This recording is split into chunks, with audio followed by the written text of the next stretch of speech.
Hello, my name is Rose Wang. I am a serial entrepreneur, angel investor, and the executive advisor at Aim High Accelerator Fund, where we bridge the gap between innovative laboratory discoveries and clinical trials with the ultimate goal of saving cancer patients' lives. I am the host of our YouTube series called Charting the Course: Interviews with Women Leaders and Mentors. Today, I welcome Jennifer Grandis. Dr. Grandis is the professor of otolaryngology, head and neck surgery at University of California, San Francisco.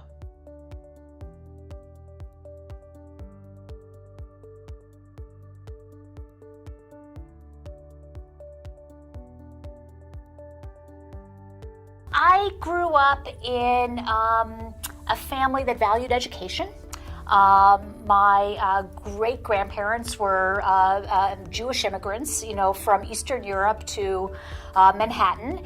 And in my parents' families, my father was middle class, my mother's was upper middle class, but still the value of education was supreme. And so I knew, I'm the oldest child, that I was good at school, and it was my job to do something with it. I also, because I grew up in the 60s, born in 1960, and our African-American housekeeper and her family lived on our third floor. And I knew from the earliest possible time I could remember that I had so much, and it was just an accident of birth. I didn't deserve the big house any more than she and her family deserved being confined to our third floor. And, in the civil rights movement and the war in Vietnam, I just was very aware that it was my job to do something I was good at and to give back. So I really did not grow up thinking that I had any liabilities as a woman. Girl. It was, and I don't know whether it was a naivete or it just wasn't a conversation. It wasn't something that was talked about. So I, did well in high school. I, went to a small liberal arts college. I had dinner last night with a classmate who's a journalist here in DC, and we were comparing notes about how equitable it felt there. I mean, and I think it's because it was coeducational from day one. It was a Quaker school. It was really, there was no sense that one was in any way disadvantaged. But circle maybe forward a few years, I won an award at graduation. We joked it, we called it was the Best Girl Award. So it was a Best Boy and a Best Girl Award. And I found out from a close professor friend who ended up being the provost and then the president of the college that the money that came with the Best Boy Award was greater than the money that came with the Best Girl Award.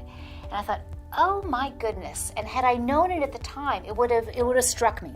So in any case, fast forward, I was an art history major, and I love art, I love museums, I love thinking about creativity, but I couldn't repair the world with art. So I became a physician, and I really went to medical school to help people. And I never in a million years thought about being a surgeon because I didn't know any surgeons. And it didn't occur to me that you could be a woman, a surgeon, a wife, a mother, all the things that I knew were also really important to me. Bottom line was, I did it, and I picked a field where there were no women in any surgical field, but the field of ENT, ear, nose, and throat, they were nice men. So I thought, okay, they are not as brutal as some of the other men that I encountered in the surgical field. So I went into ENT, and then and I loved being a surgeon because I love working with my hands. I've always loved to cook and to sew, and it was so amazing to think I could cure people by taking something out. There was something bad there, I would take it out. And then my cancer patients, they kept dying, even though the operation was fantastic. And I thought, my goodness, we do not understand the biology of their disease. That's why they're dying. And they would die without their, voice box. They would die without the ability to speak. We did horrible things to them in our attempts to cure them. And back then, it was before we knew about human papillomavirus. So these patients were underserved. They were smokers, they were drinkers, they were, and in this puritanical American society, they were blamed for their cancer. So I thought, oh my goodness, I've got to start studying the biology of their cancer, or we're never going to make any headway. So that's how I became a scientist, and I've just never looked back. And so the combination of being able to be an investigator and then go take care of patients has just been such an extraordinary gift because research is lots of disappointment. It's really frustration tolerance. Most experiments don't work. Most papers don't get published at the first attempt. Most grants don't get funded at the first attempt. And yet every day I could be a superhero to my patients. And I knew I was going to help them in the long run because I was going to do my research. So that's the long-winded answer.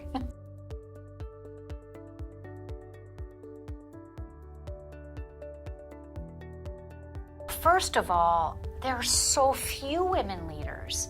And again, I kept expecting the field to populate. You know, I thought, oh, it's just osmosis, just a matter of time. And yet, you know, most institutions do not have a female dean. They don't have a female president. There are very few women who are chairs of departments. And women, at least in academia, have mostly been shunted into the educator role. So you might have a dean of students, they're sort of the work wives. I mean, they take care of students, they take care of the educational mission, but they're not really placed in the penultimate leadership position. But I will tell you that the few women leaders who I've had the opportunity to either work with or observe, the qualities that made them successful were they were really good listeners. They didn't feel the need to bluster. They came into the room and they listened respectfully to everybody. And then they were able to give opportunities to the introverts to make sure that they were heard. They could gently manage the overtalkers to be able to draw the meetings to conclusion. And they were dignified. They were ladies. They didn't try to outman the men, which is often sometimes I thought, you know, in the surgical world, I sometimes saw women surgeons being criticized or punished for behaviors that the men got away with. And that was not fair, but the behaviors weren't good behaviors. You know, they were losing your temper in the operating room or speaking down to, you know, a colleague or a student. And I thought, but the successful women rose above it all, were dignified, and they were themselves. They didn't put on a costume.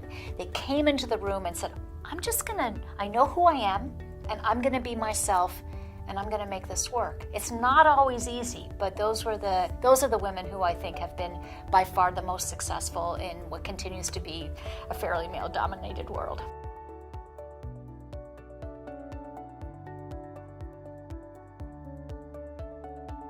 Well, so thank you so much for asking. I have a daughter who's a fourth-year medical student, so I get to see this up close and personal. So not only have I trained, you know, dozens of individuals, men and women, PhDs, MDs, MD, PhDs, but I've gotten to hear my daughter and her friends talk about what it feels like, you know, today to be in this climate. So what I tell them, well, first of all, I wait till I'm asked. Because offering unsolicited advice is often received in the same way that, well, it's less well received because they're not asking for it. They think they know. So I usually, particularly with my child, wait until the advice is asked for, and then I offer it. But what's been important to me is that they not go through the hard times that I went through. And that what I learned from my mistakes or my stumbles or my challenges, I'm able to impart to them. It's not an inoculation. It won't be perfect. They also will have their stumbles. They also will, you know, be discriminated against. They will be harassed. It is simply part of the ecosystem, but they will be able to recognize it as a reflection of the person who's doing it and not as an assessment of who they are.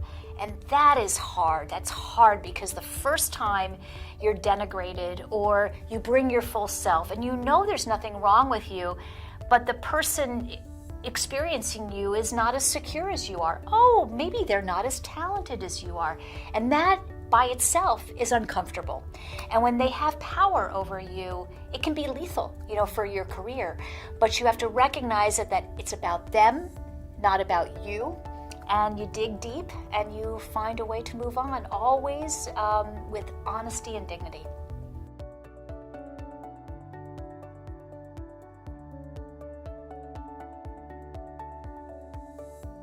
First of all, you can only control your own behavior. You can't control other people.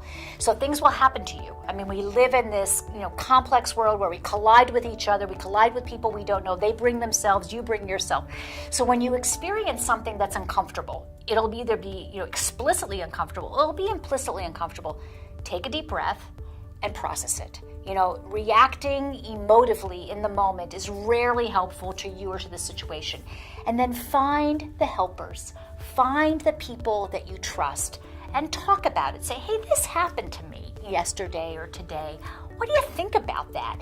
And, find a safe place where you actually can air it out. And hopefully that will nucleate it. You'll say, oh, yeah, the guy who told me to go get him a cup of coffee, he thought I was the help, but I'm really the doctor, and that's on him, not on me. And maybe, and then next time, what can I do when that happens? How can I react in a way that lets him know that's not okay, but in a way that doesn't compromise my ability, to work with him.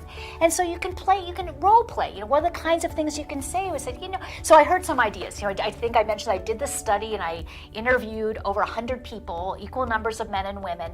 And one of the more mature women, i.e. she was in her 80s, what she told me that she did is she was a department chair, and they would show up early to the breakfast meeting. And she instinctively would start unwrapping the food. And then she stopped. She said, why am I doing this? I'm the only woman chair. This is a girl job. I don't like doing this job. It has to get done.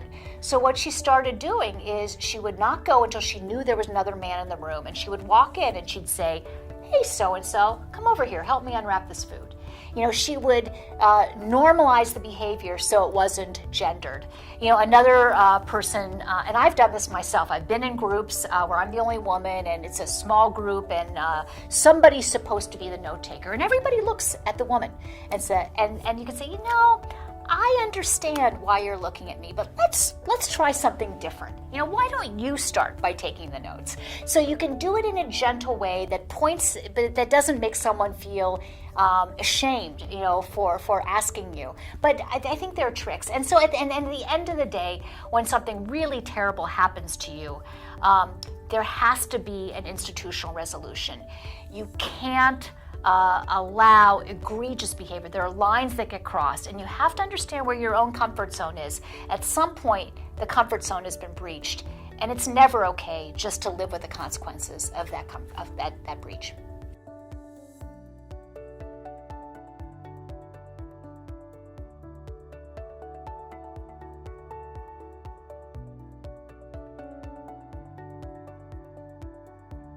Oh, I wish I knew. So I've been trying things on for size. And part of the problem is I've been too reactive, meaning I wait till they come to me. Because we aren't trained to be proactive to find our next path. And I never had to. I was always plucked and, here's where you go, follow this route.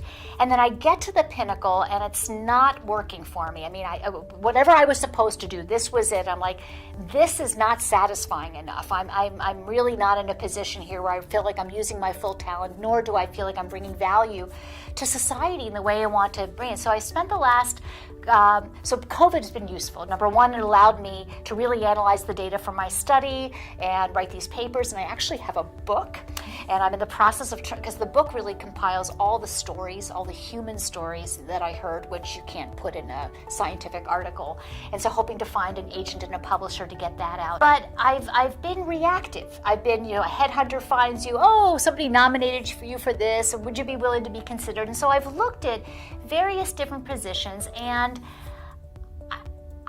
so I'm here to say I'm not sure that the traditional dean job or director job is for me, because I see those jobs as important and as institutional custodians, but I think I need